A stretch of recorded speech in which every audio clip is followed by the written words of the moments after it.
আমরা প্রায় সময় কিছু কিছু শব্দ নিয়ে বিভ্রান্ত হয়ে যাই।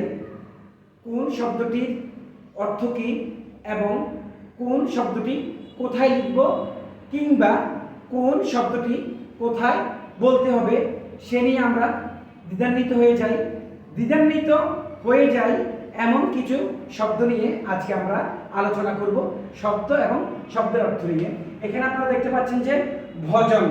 ভজন অর্থ হলো উপাসনা, আরাধনা, পূজা। হিন্দু ধর্মের অনুসারীরা এই শব্দটির সাথে অনেক বেশি জড়িত। পরে যে শব্দটি দেখতে পাচ্ছেন যে এখানে যদি আমরা ওকার যুক্ত করে দিই, ভোজন। ভোজন মানে হলো খাবার খাওয়া, অর্থাৎ আহার, আহার্য বা আহার করা বা করানোকে বলে ভোজন।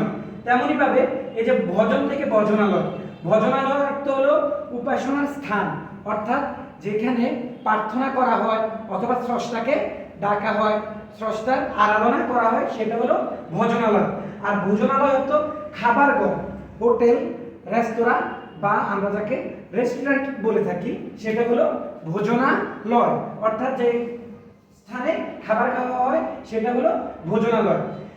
তেমনই ভাবে আমরা আরো তিনটি শব্দ নিয়ে এখন আলোচনা করব। এখানে আপনারা দেখতে পাচ্ছেন দ, বসনযুক্ত আকার ও আকারা।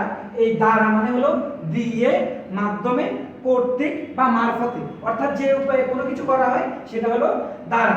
এরপরে যদি আমরা বসনযুক্ত বাদ দিয়ে দিই, এই দ্বারা, এই দ্বারা অর্থ হলো স্ত্রী, পত্নী, ভার্যা, সহধর্মিণী, যাকে আমরা ইংরেজিতে বেটার হাফ বলে থাকি।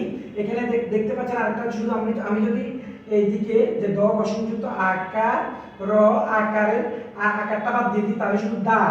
দ্বার অর্থ হলো দুয়ার বা দরজা। এই সকল যে বিভ্রান্তকর শব্দ, এগুলো থেকে আমরা যদি একটু বুদ্ধি খাটিয়ে আমরা এগুলো মনে রাখতে পারি, তাহলে আমাদের জন্য সহজ হবে এবং আমাদের শব্দভাণ্ডার অনেক বেশি সমৃদ্ধ হবে। সবার জন্য অনেক অনেক শুভকামনা। আল্লাহ হাফেজ।